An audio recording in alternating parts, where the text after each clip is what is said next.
Good morning, good morning. How are you all today? Thank you for joining me. Yesterday, we talked about resistance to change, negative influences, the need for strategies and resources and resilience, and how to handle things when things become a challenge, especially when the people around you don't want you to change. So, if this is the first time you're joining the 10-day Crush Your Inner Critic series, that's cool. You can still access the earlier trainings on my website and just click action steps. And if this is the first time you're actually seeing me, I'm Pamela Hartnell, founder and CEO of MindFit Mastery and your empowerment strategist. So today we're going to talk about self-talk and recognizing how that self-talk impacts what you can have and who you think you are and all of that. So what you think and say about yourself and how you think about what you're doing, the feelings you have, who you're being, even who you actually think you are, that little internal voice in there, the one that can judge everything and interpret everything. And sometimes that interpretation is just crazy. We can give you a running monologue of current events. That voice inside you that goes, neat, neat, neat, neat, neat. You know, that's what self-talk is. So if you don't know what it is, it's that. It's a whole lot more. But, just to give you an idea, that's what it is. It's that little nudge that you get, that little voice, that little feeling that says, oh, don't do that. You're going to fail. You're going to look stupid. But if that voice is positive, you'll feel good. And you'll do the things that you want to do and you'll be happy. But if it's not positive, you won't feel so good. And you'll know it's not positive when you find yourself reacting in a negative way to something somebody is doing or saying. And then it can become that silent saboteur, unconsciously sabotaging all your efforts towards everything you do, towards your goals. It can destroy your dreams, your plans, anything you're trying to do for the future. It can make you actually feel like a failure. But you may not even be aware that you are silently sabotaging yourself. I know a lot of people think that that's just the way they are. Being negative is just who they are. And they say, oh, no, I've always been like this. Good morning, Parker. Coach P. I love that. Thanks for joining us, Parker. So I always respond when people say, oh, I've always been like that. I always respond with, well, you haven't, because you weren't born with any limiting thoughts. In fact, you were born for success. And I always remind them that when as a baby, you come in driven to succeed, to sit by yourself and crawl and walk by yourself. No one showing you, giving you a video and giving you demonstrations and telling you what to do. You're internally driven. And I've covered more in depth of this on my motivation visualization that I did last Sunday, and I'll be doing this Sunday, in fact, every Sunday, just for you to be able to reconnect with that inner child that you may have just disconnected with. So yeah, you're not born with limitations. Otherwise, you wouldn't be walking, talking, and eating by yourself. So you learnt that as you got older and started going through life by what you were seeing and what you were exposed to and what you heard and what you were actually told by the people around you. So you can get massive clues about that unconscious programming just from your reactions to people or things that are going on around you, which comes from all that information that you take in unconsciously.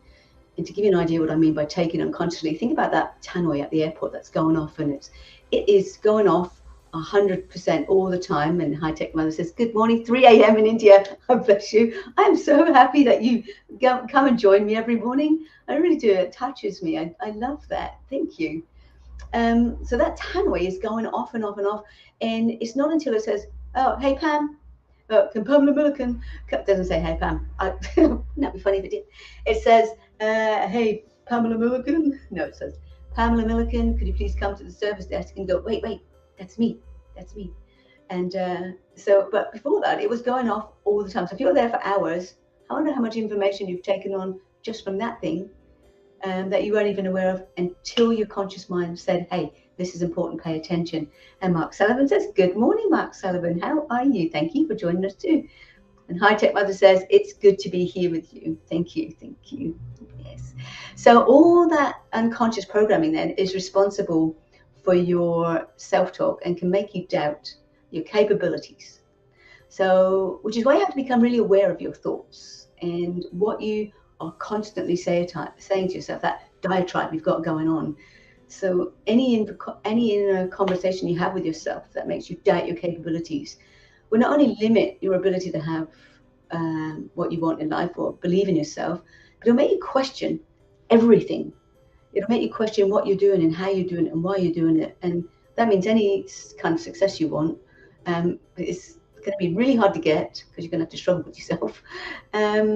Or if it's left unchecked for too long, you probably won't even go after it, because it will erode your self-talk and your confidence, and that gets smashed, by the way, and you may never realize your full potential because of it. And Parker says we start getting brainwashed from the day we start listening as a child. It's hard work undoing all that info to create our own blueprint. Absolutely, Parker. It's just why, you know what? It's why I never listen to the news. Or, some people have, they're talking about something, they've got the TV going on, the kids are playing, the neighbors are arguing, and they might be in a busy place, and we're absorbing all that information, and you're not even conscious of it. So you're absorbing it all as truth.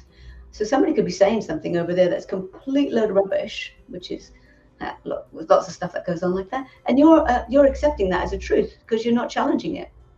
So you don't know what's in there, and and High Tech Mother says today's world is overloaded with irrelevant info, misinformation. Exactly. Yeah. So, and because of that, you start reacting to things. That internal talk makes you doubt yourself and criticize yourself and judge yourself, and your confidence gets smashed. And then it's not really what you want to be subscribed to, because you never actually start living your own life, And there's something else I've been noticing lately, and that's been said. What's been said is not what's always being heard. And I had a situation a little while ago where I was trying to express myself about something, and what was being heard by that other person wasn't anything like what I was actually trying to say. And I know the effect of your communication is the response you get, so I'm always mindful of that. But it didn't matter how I tried to re-explain it. That person was dead set on their internal self-talk about what they'd already decided what it meant, and then it didn't matter where I went from there. So you might have been exposed to that yourself. So it happens all the time. So just think about that. High Tech Mother says, don't you hate it when they change entire meaning in their mind and make it about it? Yes, it's like they're invested. They don't want it to be what you're saying. They want it to be what they're feeling, and you need to think about that. So that's when you know that you're subscribing to some negative programming in there, because why else would you think that? You could have two people in the same situation and they'll react differently. So what's the difference? And the only difference is that internal programming. And Parker says that negative mindset, I walk away from such toxic people. You do, and you should, because they will drag you down. By contrast, though, positive self-talk will help you see things as they really are. So when people are invested in that negative self-talk, they'll see things as they want it to be, because that keeps in place what they think and feel. But your positive self-talk, if you can subscribe to that, you see things with clarity and total truth, and not viewed through like a fuzzy filter that's focused on the negative and wanted to make it that. Do you like say, Parker, that's toxic people. And Parker says we can only help those who are ready to listen and be helped. Well, that's true. Yeah, that's true. You can't make anybody think or feel anything, but you can make them aware of their behaviors. But I think I do a whole thing actually on fixed mindset and growth mindset, and that's where that comes from, which actually reminds me of John McEnroe. He had a fixed mindset. He's a brilliant tennis player, but whenever anything went wrong, it was the ball boy's fault, or it was the umpire, or someone sneezed in the crowd.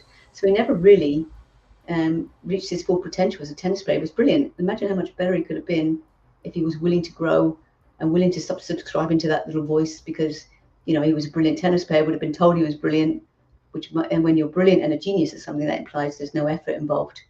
So he didn't want to put effort into learning, and he couldn't be criticized, so he actually stunted his growth. So that's kind of sad, but we'll go into that in another time. So obviously you feel much more better. Yeah. You feel better and much more positive when your self-talk is positive, and you can see things more favorably, right? You're more likely to build a greater sense of confidence and self-worth then. And with that, you have more control of your emotions. You're able to handle events more effectively, and you're more likely to achieve your goals. Sebastian says, hey girl, hey, great topic. I think that's what that hey one is. Sebastian says, more better, I'm rubbing up on you. Yeah, I know. That's what happens when you work with foreigners. So you're more likely to achieve your goals if you subscribe to. Did you notice I didn't have to lean into the camera today? Huh? Got my chair closer. Anyway, you're more likely to achieve your goals if you can be a cup half full rather than a cup half empty. So I'm going to ask you, do you always look for what can go wrong? I mean, there's a reason we do that, from caveman days where you had to be, ready for your environment to be that saber-toothed tiger to come out and, eat you. But we're not living in caveman days, and we're living in different times. So ask yourself, do I always look for what's going wrong, or do I look for a solution? I taught my children to be problem-solving, solution-oriented children. It's probably one of the best things I think I ever did as a mother. So where are you tuning in from? Say hi. Let me know where you're at so I know that I'm not alone. And while you're doing that, I'm going to fill you with a fun fact, although you may already know it. So according to the National Science Foundation, did you know that an average person has about 12 to 60,000 thoughts a day, and that 80% of those are negative? 80% are negative, and has this, 95% are exactly the same thoughts you had the day before, and about 90% of those are negative. Or was it 80%? 80% of those are negative. That's kind of scary when you think about it, especially when you know how much info we consciously take in every single day. And also, really, how boring is it that we have the same, like 95% of thoughts as the same as ones we had yesterday? And Parker says 80%. Oh boy, I need to really order a new brain. Yeah, or just upgrade the one that you've got, Parker. We upgrade everything else, upgrade our phones and our computers. We need to upgrade our thinking, because what was relevant 10, 20, 30, 40 years ago, depending on how old you are. I'm 60, so I've got a lot of upgrading to do. Things that were relevant to me 50 years ago are definitely not relevant now. So you need to upgrade, just like you do, like I said, with everything else. It's a cool statistic. Oh, there's another one actually, that 85% of our reality is based on your subconscious beliefs. And again, Parker said, do they have an installment on the plan on the upgrade? You think you're going to need a big upgrade, Parker? That's funny. I like that. Anyway, it's a school statistic, but you've got to just remember that not all that negative talk that you've got in there is all that self-talk is negative, and all that information is negative. You would have taken in some stuff, but like I said, I don't watch the news because it's like I don't want to take all that in when I'm not paying attention. We actually have we always have two internal dialogues going on at any one time. That positive influence, which sometimes is called the inner nurturer, or the negative one that's called the inner critic. And they're going on at the same time, with your negative talk saying, you can't, be careful, ooh, you look stupid, you're going to fail, don't do that. While the positive self-talk goes, go for it, you can do this, you've got this, go, go, go, go. And then the trouble with that is that creates conflict. And that can keep you stuck, because which voice do you listen to, right? It's like that bad devil, good devil thing, or that the two wolves quote that I mentioned on Monday. So look at the quote. There's some quotes being put up now, I think, on there. There it is. Yes, technology's working. I love that quote, because for me, it communicates a choice, which voice you choose to listen to. So, that choice comes from first noticing which wolf you're feeding, right? Remember, the one that wins is the one that you feed most. And you can read on there that it's a Cherokee proverb. It's really, really good. I actually put it up and remind myself, am I listening to the evil wolf or the good wolf right now? So you can refuse to stop listening to that negative self-talk, but you've got to become aware that you're actually doing it first, right? That you're subscribing to that. And then you can start living from a positive place. It's not about being, Pollyanna, happy, happy, joy, joy all the time. But if you want to create a happier and more positive life yourself, you have to stop reacting to things unconsciously. You need to be a bit more aware of your self-talk and make that actually a priority. Make creating an awareness of your self-talk a priority. By watching you can do it by watching your own behavior to things, how you react to things. And when you react to a a certain thing over and over and over, that's a clue right there. And High Tech Mother says, can we please see that quote again? Team, if you could pop that quote up again, that would be awesome. Thank you. And maybe just leave it there for a little bit. That would be fantastic. Thank you. So check your behaviors, check what you think and how you respond to things, and ask yourself, and rather than just go with that and buy into it, like maybe if it's negative, question it. It's like, why do I react that way all the time? I have this whole thing where I go, that's interesting. That's making me feel frustrated. That's making me feel whatever. And then I question that, because anything that's is unconscious is controlling me. And I want to be in control as much as I can of my life. And I actually look at challenges as an opportunity to learn and grow. So like, check where you go in your mind when things are challenging or frustrating. And you need to recognize or learn how to recognize whether you're listening more to your inner critic or you're in a nurturer. So for example, computers, for me in computers, sometimes learning new things on a computer, I feel like I'm so dumb. I'm looking around going, and they're going, press up the button on the left, the button on the left. And I'm going, what button on the left? What button on the left? And I'm an Apple girl, and my team are Microsoft, and they hate Apple. Am I allowed to say that? No, they just prefer, they don't hate it, they prefer Microsoft. And now I'm learning all these new systems, and I'm like going, where I used to be able to go, boom, done. Now I'm taking forever. And it sets you right back to being a beginner. And I think, am I really stupid? And it's like, no, I'm not really stupid. I'm just not as trained in that as everyone else is. So, reset your life. It says, yes, you can say that. We just doubled your fee. Oops. Thank you. I'm going to talk to you, High Tech Mother. You're much nicer. I find taking a break from things I'm not aligning with helps me come back with a calmer mind. Yeah, absolutely. Sometimes just walk away from it, take a deep breath, go outside and just go, I need to just get away from this. But so check your inner dialogue, right? Check how you respond to things, and especially those ones that are constantly reacting. And even ask your friends what you say when you're frustrated or you're tired or you're upset about something. I've got a friend that every time not every time, they used to, when they were tired, just go, oh, I'm just so worn out. It's just all too hard. It's too much. And you can see that your whole body does that, right? So it's hard to be positive when you're down there. And that's another thing, actually. Change your physiology and sit up nice and tall. And then create strategies and teach yourself how to stop reacting to that negative voice. And you might not be able to do it straight away. Okay, it's going to take practice, especially when you've been subscribing to responding a certain way for a long time. But you can create strategies. So once you have awareness, and then you can just say stop. And you might not be able to do it in the moment, but as soon as you become aware that I did it again, then run it through your mind. Like, what does that mean? What story was I telling myself there? What does that mean for me?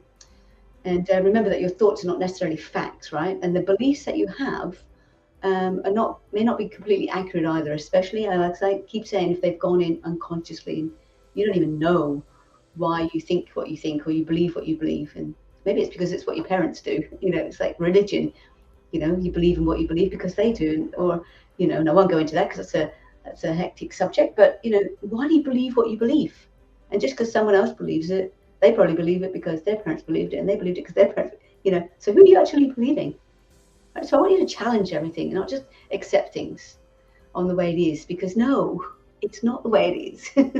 Like that person that said, oh, this is just the way I am. It's like, no, you learned to be that way because you weren't born that way.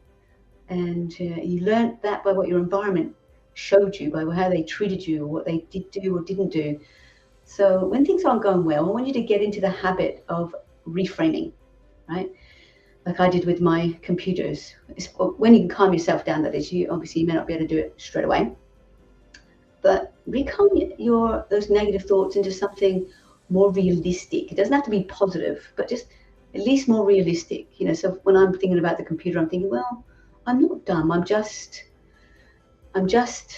maybe not as practiced. I need a bit more training or whatever. And because berating myself, that does nothing to help me grow.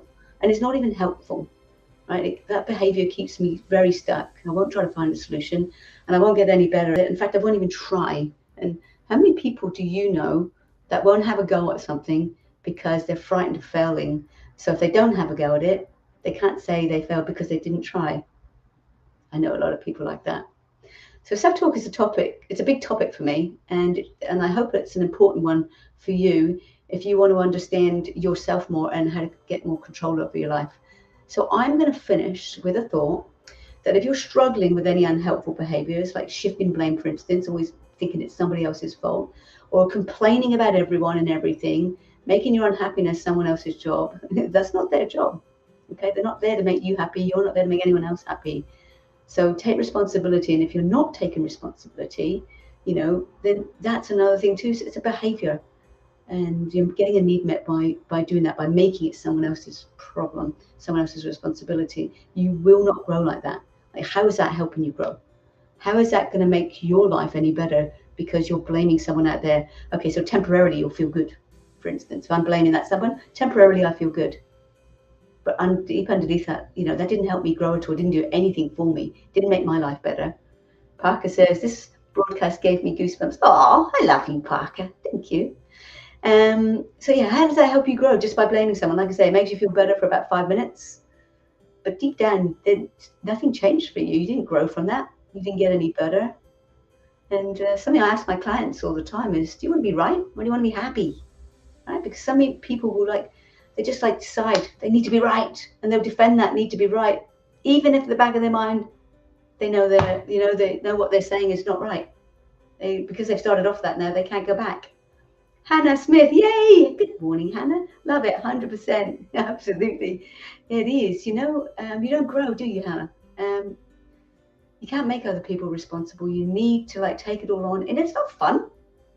Sometimes it's really horrible, actually. But you can't grow and you won't evolve. And if you don't evolve and you don't grow, you won't go after your dreams because you never trust yourself. You never have that confidence. And then you'll never find any real happiness, love, or joy. Instead, you'll find yourself just settling for what you're given, settling for what others say you are, settling for your life by other people's versions of life because they're controlling it. I know that because it's what I did.